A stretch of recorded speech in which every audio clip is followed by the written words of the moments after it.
आज 21 मार्च 2023 भारत में मंगलवार है। Today is 21st March 2023 and it's Tuesday in Bharat.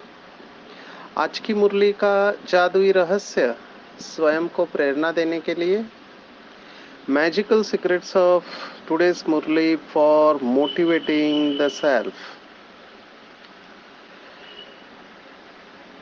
आज विशेष बाबा की जो साकार मुरली है वो एक वैल्यू के ऊपर हम पूरा ले सकते हैं। जो कल का दिन था 20 मार्च पूरे विश्व में अंतर्राष्ट्रीय खुशी का दिन के रूप में मनाया जाता है, इंटरनेशनल डे ऑफ हैप्पीनेस। किसी को इसके ऊपर का वीडियो चाहिए तो वो रिक्वेस्ट कर सकते हैं व्हाट्सएप पे, तो हम उसे भेज सकते हैं। यही आज की साकार मुरली है। वैसे कल भी हमने साकार मुरली में वैल्यूज के ऊपर देखा, मूल्यों के ऊपर। बाबा ने सच्चाई, सफाई, रहम दिल ऐसे मूल्यों के बारे में टच किया था। गुड विशेस, शुभ भावना, शुभ कामना। आज की मुरली में जो डोमिनेंट मूल्य आया है वो है खुशी। और बाबा ने तो ऐसा शब्द इस्तेमाल किया है। बाबा ने कहा कि तुम्हारे दिल में खुशी के ढोल बाजे बजते रहने चाहिए। जब बहुत खुशी होती है तो लोग ढोल बाजे बजाते हैं, खास करके शादी है या बच्चा पैदा होता है, वारिस पैदा होता है तो लोग ढोल बजाते हैं। शादी में भी ढोल बजाते हैं। तो खुशी अपनी प्रकट करते हैं ढोल बजा के। म्यूजिक हम सब जानते हैं, सतयुग में म्यूजिक, आर्ट यही पढ़ाई होगी। बाबा ने कहा है सतयुग बहुत खूबसूरत है। आज भी उसके बारे में महिमा आई है, स्वर्ग की महिमा। आज के मुरली में तो बाबा ने स्पष्ट कहा है कि भगवान अपने बच्चों को स्वर्गवासी बनाते हैं। लौकिक में जब कोई मरता है तो कहते हैं कि फलाना स्वर्गवासी हुआ। बोर्ड लिखते हैं मरने के बाद कि फलाना स्वर्गवासी हुआ, जबकि वो जाते नहीं है स्वर्ग में। लेकिन ये जो भी रस्म आई है कहाँ से आई होगी, सोचने पर मजबूर हो जाते हैं। क्यों स्वर्ग का इतना महत्व है? गायन है, सभी धर्मों में इसका गायन है। हिंदू उसको स्वर्ग कहते हैं, क्रिश्चियन उसको हेवन कहते हैं, और इस्लाम में बहिश्त कहते हैं या जन्नत। तो सभी धर्मों में इसका गायन क्यों है? क्योंकि है ही वो इतना खूबसूरत। इसलिए मरने के बाद भी सोचते स्वर्गवासी गया। वो तो बेचारे भक्त, वो समझते हैं आकाश में कहीं तो स्वर्ग है ऊपर, तो मरने पर ऊपर जाते हैं। अब ये सब सांकेतिक भाषा है, एक एक शब्द का बहुत गहरा मतलब है। पहले हम आते हैं, मरते हैं तो स्वर्ग जाते हैं। मुझे याद आ रहा है बहुत साल पहले, मेरे ख्याल से 25 साल हो गए होंगे, मुंबई के ट्रेन में मैं जा रहा था। तो ट्रेन में मेरे सामने वाली सीट पर एक लड़का बैठा था जिसने टी शर्ट पहना था, और उस टी शर्ट के ऊपर एक वाक्य लिखा हुआ था अंग्रेजी में। बहुत सुंदर लगा, फिर मैं उसे अपने सेशन में यूज करने लगा। वो वाक्य इस प्रकार से था, अंग्रेजी वाक्य था कि everybody wants to go to heaven but nobody wants to die. माना स्वर्ग में हर कोई जाना चाहता है लेकिन मरना कोई नहीं चाहता। तो मुझे बहुत हंसने को आया। बात कितनी सच है। जब तक मरेंगे नहीं तब तक स्वर्ग में जाएंगे नहीं। अब ये मरना क्या है?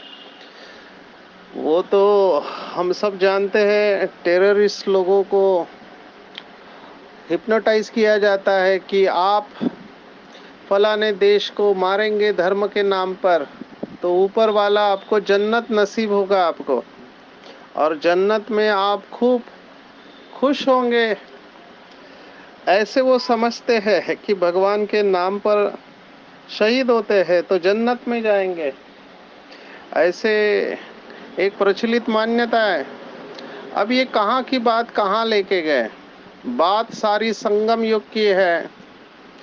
इस समय जो भी झगड़ा है शास्त्रों के ऊपर, जो श्रुति और स्मृति दो प्रकार के शास्त्र हैं, या जो भी धर्म के शास्त्र है, वो झगड़े का कारण है कि शास्त्रों में जो शब्द दिए गए उसका अर्थ आप क्या लगाते हो। अर्थ यथार्थ होना चाहिए, नहीं तो अर्थ का अनर्थ हो सकता है ना। अभी ये सर्वव्यापी की बात देखो, कितना अनर्थ हो गया केवल एक शब्द से, कि भक्ति मार्ग में परमात्मा को अनंत कहा। अब ये अनंत शब्द बहुत सुंदर है कि परमात्मा अनंत है, लेकिन अनंत का अर्थ उन्होंने ये लिया कि वो कण कण में है इसलिए अनंत है ना। वो कहते हैं गॉड इज ऑमनी प्रेजेंट, अनंत है। अभी देखो एक शब्द का अर्थ गलत लगाने से कहां बुद्धि चली गई। अभी परमात्मा रूप में अनंत है या वो शक्तियों में अनंत है, बस इतना शिफ्ट कर दिया तो भाव भी बदल जाता है। परमात्मा रूप में बिंदु है परंतु गुणों में सिंधु है, लेकिन उन्होंने अनंत का अर्थ कर दिया कि कण कण में है। तो इसीलिए भक्ति में दुख है, क्योंकि इंटरप्रिटेशन ही गलत है। अभी मरने के बाद स्वर्ग में जाते, बात बिल्कुल ठीक है, लेकिन कौन सा मरना? ये शरीर को खत्म करना नहीं, या ऊपर वाले के नाम पे मरना, वैसे नहीं जैसे लोग समझते हैं कि मेरा धर्म और तुम्हारा धर्म। ये मेरा और तुम्हारा जो है इसके वजह से ही दुख है, क्योंकि वो समझते हैं कि मेरा भगवान अलग है, तुम्हारा भगवान अलग है, तो तुम्हारा भगवान मेरे धर्म के लिए खतरा है। अगर ऐसी किसी की मान्यता है तो बेचारा दुखी होगा वो, और उसके अंदर बहुत सारी असुरक्षितता की भावना पैदा हो जाएगी। तो हमको इन शब्दों के अर्थों के गहराई में जाना है। बाबा ने क्या कहा? जीते जी मरना, the art of dying alive.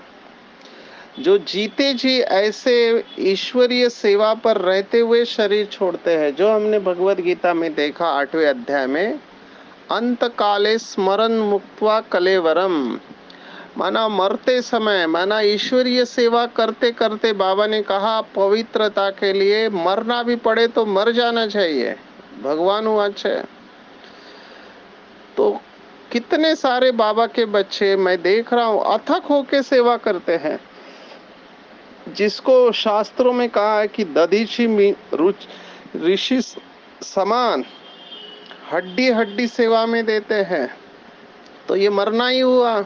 हमने दादियों को देखा है, मुझे एक एक प्रसंग याद आ रहा है। हमने ब्रह्मा बाप को तो देखा नहीं साकार में, लेकिन बड़ी दादी को मैंने देखा।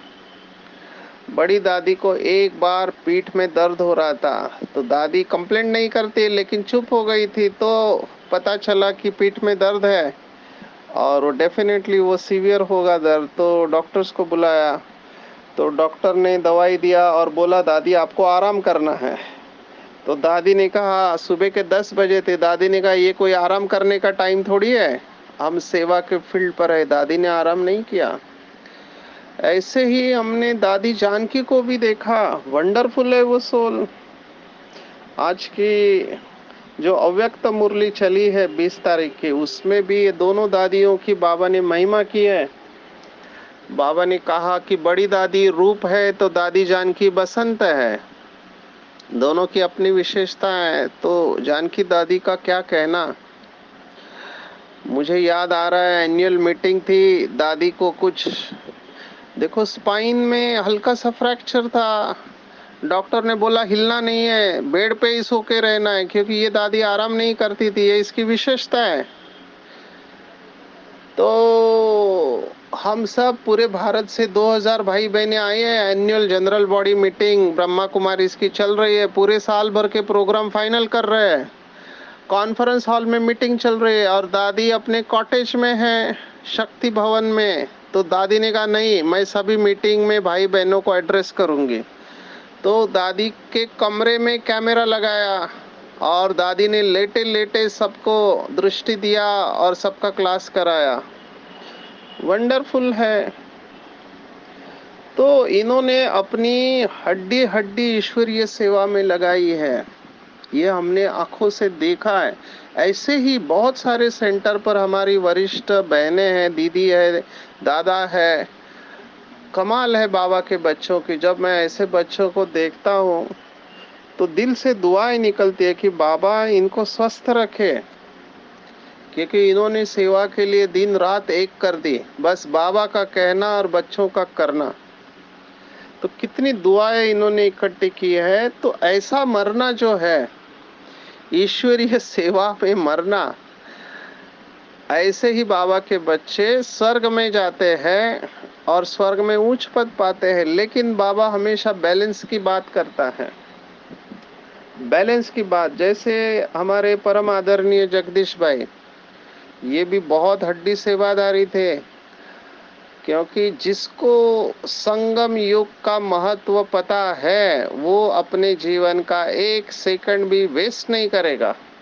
तो जगदीश भाई में मैंने ये विशेषता देखी, टाइम वेस्ट नहीं करते थे।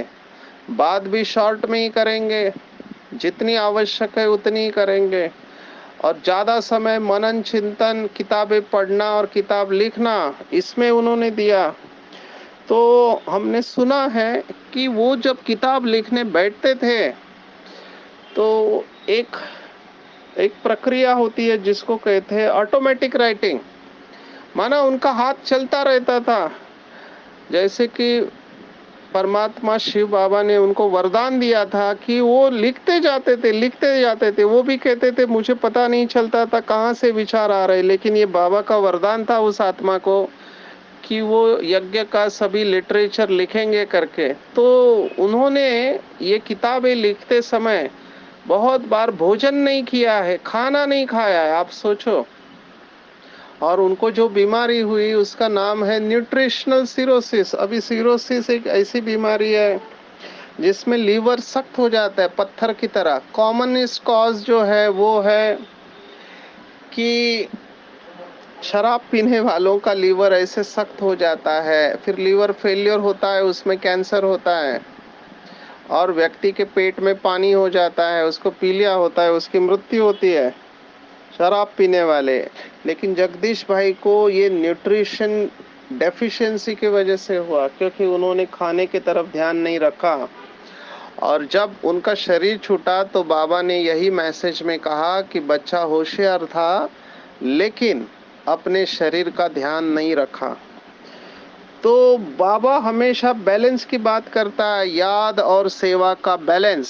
सेवा जरूर करना चाहिए लेकिन बैलेंस छोड़ के सेवा नहीं करना चाहिए। स्ट्रेच जरूर करना चाहिए, ऐसे नहीं कि क्या करूं, बाबा ने बोला है बैलेंस इसलिए मैं अभी नहीं जागूंगा या ये सेवा नहीं करूंगा। नहीं, इसको गलत नहीं लेना। जब जरूरत है आपको जरूर स्ट्रेच करना है, लेकिन बार बार ये नहीं होना चाहिए जिससे आपके शरीर के ऊपर असर आए। क्यों? क्योंकि अगर शरीर के ऊपर असर आया तो फिर उसका प्रभाव आपके अवस्था के ऊपर भी पड़ सकता है। जैसे मैं कई लोगों को देखता हूँ 2 से 5 योग करते हैं, नींद कम करते हैं, तो मेरे पास आते हैं बीके भाई बहने। अभी कितने बीके भाई बहने जिनको नींद नहीं आ रही है। अभी नींद नहीं आनी एक बीमारी है ब्रेन की। आमतौर पे जैसे उम्र बढ़ने लगती है तो बूढ़े लोगों को नींद बहुत कम आती है, बच्चे सबसे ज्यादा सोते हैं। लेकिन आप बूढ़े नहीं हैं, रिलेटिवली यंग है आप, और आपको नींद नहीं आ रही है, तो ये चिंता की बीमारी है। तो मेरे पास एक बहन आई थी, बहुत अच्छी टीचर। वो कहती है कि हमको नींद नहीं आती है। मैंने कहा क्यों, क्या हुआ? कहते बाबा मुरली में नशा चढ़ाता था कि रात भर जाग के योग करो, तो हमने रात भर जाग जाग के योग किया है। तो उस समय तो बहुत नशे में किया, अभी उम्र हो गई, अभी हमको नींद की तकलीफ है, नींद नहीं होती तो सिर दर्द करता है, बीपी हो गया है, बहुत सारी बातें हैं।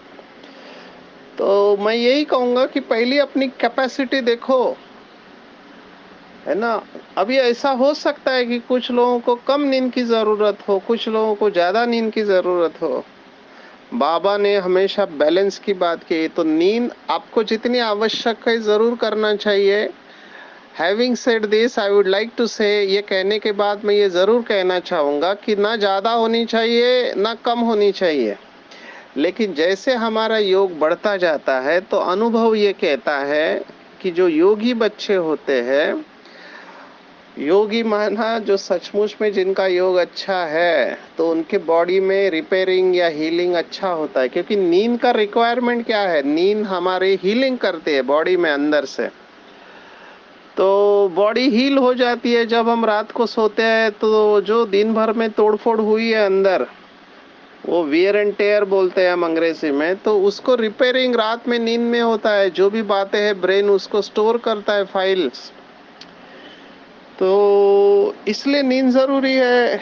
और बाबा ने तो ये पहले से ही कहा हुआ है कि आगे चलकर आप रात में जागेंगे, दिन में सोएंगे, और आगे चलकर ऐसी परिस्थितियां होगी कि आप अगर 1 मिनट अशरीरी हो गए पूरी तरह से, माना अशरीरी भी समझ में नहीं आता है बहुत लोगों को, वो थोड़ा एकाग्र हो जाते हैं तो समझते हैं हम अशरीरी हो गए।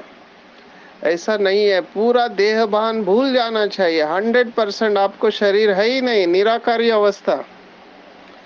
जब ऐसे रहेंगे 1 मिनट के लिए, 1-2 सेकंड के लिए नहीं, 5-10 सेकंड के लिए नहीं, 1 मिनट माना 60 सेकंड तक जब ये निराकारी अवस्था रहेगी, तब आपको 1 मिनट की निराकारी अवस्था 1 घंटे का आराम देंगी। ऐसे आप 6 मिनट निराकारी अवस्था में चले गए तो आपकी पूरी नींद का कोटा पूरा हो गया।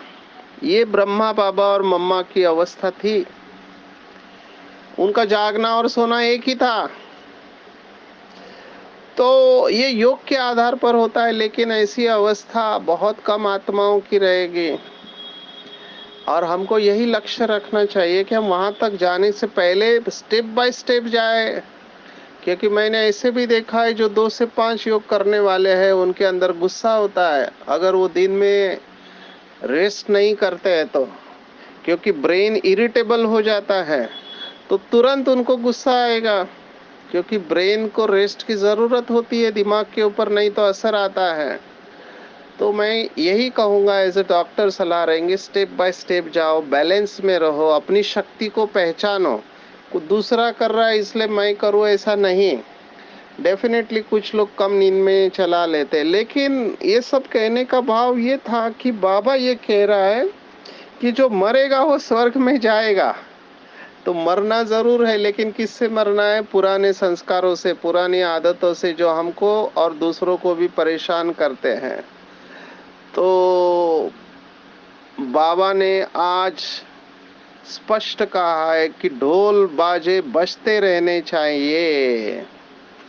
तो कौन सी स्मृति से, तो मोस्ट बिलीवेड बाबा आया है हमें विश्व का मालिक बनाने। दूसरा शब्द जो मुझे बहुत अच्छा लगा वो है शाहों का शाह। अभी शाह ये जो शब्द है वो बादशाह में का शाह है, बादशाह या राजा, माना राजाओं का राजा, शाहों का शाह माना सूर्यवंशी राजा रानी बना रहे हैं, जिसको बाबा ने कहा हेल्दी वेल्दी और हैप्पी। जहाँ हेल्थ है वेल्थ है वहाँ हैप्पीनेस है ही है। एक्चुअली हेल्थ की व्याख्या में सब आ जाते हैं। बहुत सुंदर व्याख्या WHO ने, जागतिक स्वास्थ्य संगठन ने दी हुई है कि हेल्थ माना चारों ही प्रकार का स्वास्थ्य, शारीरिक, मानसिक, सामाजिक और आध्यात्मिक, इसमें सब आ जाता है। लेकिन ये केवल सतयुग में हो सकता है, क्योंकि अभी तत्व तमो प्रधान है। तो बहुत से लोग हमको ये प्रश्न पूछते हैं कि आप तो इतना मेडिटेशन करते हैं तो आपके शरीर बीमार क्यों है। वो समझते हैं कि योगी माना वो बीमार नहीं पड़ना चाहिए। ऐसे ही हमको भी कहते हैं आप डॉक्टर हो तो डॉक्टर बीमार नहीं पड़ना चाहिए, ऐसे नहीं है। इसका रहस्य हमको ये समझाना है कि हर एक के कर्म है ना। भले इस जन्म में आपने कुछ किया नहीं, लेकिन पिछले जन्मों का हिसाब किताब कैसे चुकता होगा, किसी न किसी रूप से होगा। ये जरूरी नहीं कि सबको शारीरिक बीमारी आए, लेकिन तत्व तमो प्रधान है। आप देखो आजकल सभी में कीटकनाशक आए हुए, पेस्टिसाइड्स पानी में है, भोजन में है, हवा प्रदूषित है, तो हवा पानी भोजन सब प्रदूषित है। तो आपका शरीर कैसे अच्छा रहेगा? कितनी भी आप कोशिश करो, ये थोड़े बहुत मात्रा में तो जाएंगे ही जाएंगे। तो इसका असर तो आता ही है। इसलिए बाबा ने कहा कि शरीर भले पुराने हैं लेकिन आत्मा नहीं है, तो हमको यही पुरुषार्थ करना है। इसलिए ये अशरीरीपन का अभ्यास जो अभी की बाबा ने अव्यक्त मुरली में भी कहा, खास पीछे आने वाले भाई बहने ध्यान रखे। बाबा ने कहा जो पीछे आके पास विद ऑनर बनना चाहते, माला के मन के बनना चाहते, वो अभ्यास बार बार करे। ऐसे बाबा ने कहा। कौन सा अभ्यास? पॉइंट बनने का अभ्यास। पॉइंट माना बिंदु, बिंदु बनना है, बिंदु लगाना है, बिंदु बाप को याद करना है। ये अभ्यास बाबा ने कहा आपको पास विद ऑनर बना देगा। लेकिन ये अभ्यास ही बहुत मुश्किल है, क्योंकि सबकी बुद्धि इतनी पवित्र नहीं है कि एकदम बिंदु रूप में स्थित हो जाए। हालांकि अभ्यास से ये प्राप्त हो सकते हैं। जैसे शास्त्रों में गायन है, बाबा ने मुरली में कहा कि भील एकलव्य जो था वो अर्जुन से तेज चला गया। अब ये भील कौन है? कहानी आई है, मतलब कोई ऐसा बाबा का बच्चा होना चाहिए जो सबके सामने नहीं है, लेकिन जो तीव्र पुरुषार्थी है। वो तो समय आने पर ही हमको पता चलेगा ऐसा कौन बाबा का बच्चा है। बाबा ने तो अहिल्या के बारे में भी कहा है, अहिल्या एक उपजा है या गणिका है, माना जो डांस करती है। ऐसी आत्माएं भी बाबा ने कहा लास्ट में आके नंबर ले लेंगे। तो आप सोचो, भगवानुवाच है, तो ऐसा होने वाला है। समय ही ये सब राज खोलेगा। बाबा ने कहा था कि लास्ट समय में सबके नंबर आउट हो जाएंगे, और जब नंबर आउट हो गए तो बहुत लोगों को पश्चाताप होगा, क्योंकि बहुत सारे बच्चों ने लून पानी बनने में, एक दूसरे की कमजोरियां देखने में, वर्णन करने में, परदर्शन परमत पर चिंतन में अपना टाइम वेस्ट किया हुआ रहता है। और भले बहुत सालों से ज्ञान में है, लेकिन अपने पाप कर्मों का बोझा खत्म नहीं किया, जमा का खाता नहीं बढ़ाया, इसलिए ऊंच पद नहीं पा सकते हैं। इसलिए अभी भी टाइम नहीं गया, हमको अटेंशन देना है। बाबा ने जो कहा है कि ये स्मृति को पक्का करो, पूरा खेल स्मृति का है। आज एक शब्द के ऊपर और चिंतन चला कि भक्त, क्योंकि आज बाबा ने कहा भक्तों को भक्ति का फल, मुक्ति, जीवन मुक्ति का ठिकाना देने के लिए भगवान आया है। अब ये भक्त शब्द भी कई लोग जानते नहीं है, इसलिए मैं थोड़ा बताना चाहूंगा कि भक्त ओरिजिनल शब्द है विभक्त। विभक्त माना अलग, भक्त माना डिवाइडेड, अलग हुए हैं। तो सबसे पहले परमात्मा से अलग होने वाली हम ही है, बाबा के बच्चे। आज बाबा ने स्पष्ट कहा है सबसे पुराना भक्त है ब्रह्मा बाबा, क्योंकि सबसे पहले वो शिव बाबा से अलग होता है।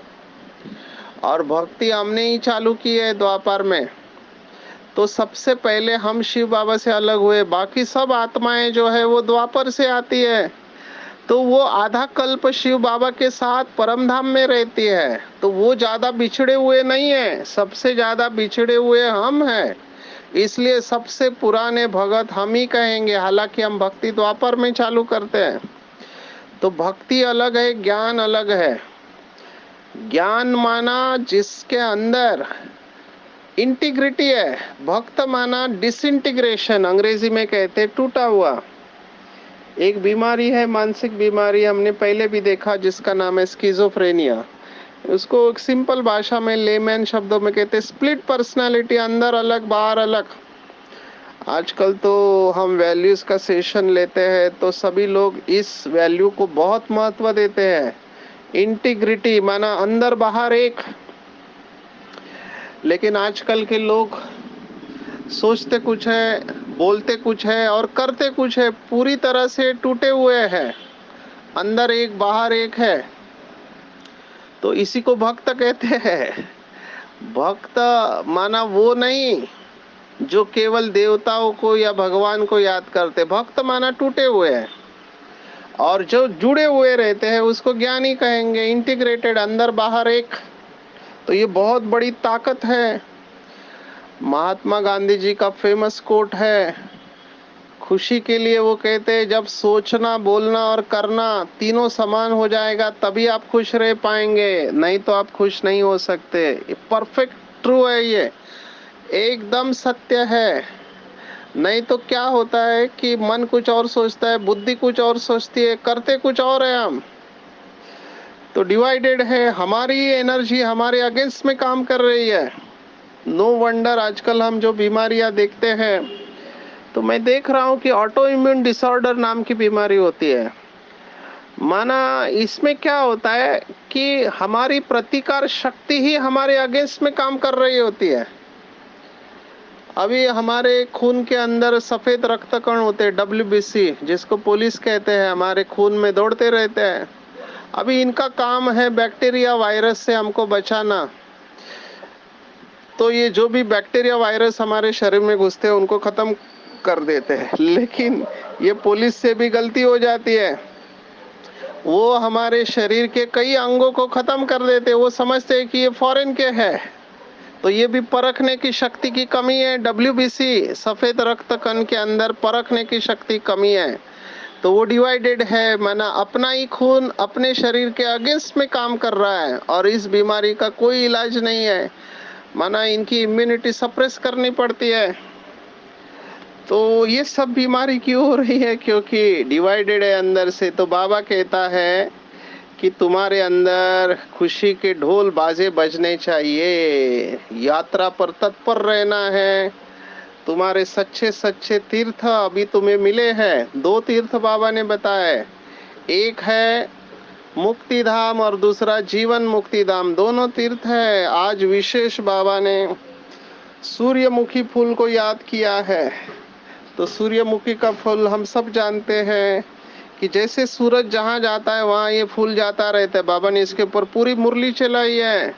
तो प्रीत बुद्धि जो बाबा के बच्चे होते हैं, जैसे किसी को प्यार हो जाता है तो अपने दिलबर का, फिर आशिक हो या माशिक हो, उसका फोटो देखते रहते हैं, हमेशा उसके सामने रहेंगे, आंखों के सामने रखेंगे। तो हम भी बाबा से अगर सच्चा प्यार करते हैं तो बाबा का चेहरा हमारे सामने होगा, यानी कि ज्ञान सूर्य हमारे आंखों के सामने होगा। और जितना ज्ञान सूर्य होगा उतनी हमारी पंखुड़ियां खिलती जाएगी। तो सदा ज्ञान सूर्य के समीप और सम्मुख रहते हैं, वो हमेशा सूर्यमुखी के पुष्प के समान ज्ञान सूर्य के प्रकाश से स्वयं भी चमकते हैं और औरों को भी चमकाते हैं। तो हम ऐसे प्रीत बुद्धि पांडव है जिनका चेहरा हमेशा शिव बाबा की तरफ है। ये बहुत अच्छा अभ्यास है, आज दिन भर करेंगे। दिन भर ये अभ्यास करेंगे कि मैं हमेशा सूर्य के सामने हूँ, तो सूर्य का प्रकाश मेरे को खिला रहा है और मेरे द्वारा ये चमक चारों तरफ फैल रही है। तो ये बहुत अच्छा निरंतर योगी बनने के लिए विजुअलाइजेशन है। हमेशा हिम्मत रखना। बाबा के बच्चे मैं देख रहा हूँ कई लोग निराश हो रहे हैं। निराश नहीं होना, पूरा ड्रामा इस एक वैल्यू के ऊपर बना हुआ है, हिम्मत बच्चे मदद बाप। हिम्मत मर्दा तो मदद खुदा। सदा हिम्मत रखते हुए सर्व को हिम्मत दिलाओ तो परमात्मा की मदद मिलेगी। और जहाँ परमात्मा की मदद है वहाँ असंभव भी संभव हो जाएगा। ऐसी कोई बात नहीं जो हम नहीं कर सकते। इम्पॉसिबल विल बिकम पॉसिबल अगर हम हिम्मत रखते हैं। तो हिम्मत रखेंगे, चाहे कितना भी पीछे आए, कितने भी कड़े संस्कार हो, कितना भी बंधन हो, लेकिन बंधन से मुक्त करने वाला स्वयं परमात्मा शिव साजन हमारे साथ है। तो डरने की क्या बात है। अच्छा, ओम शांति।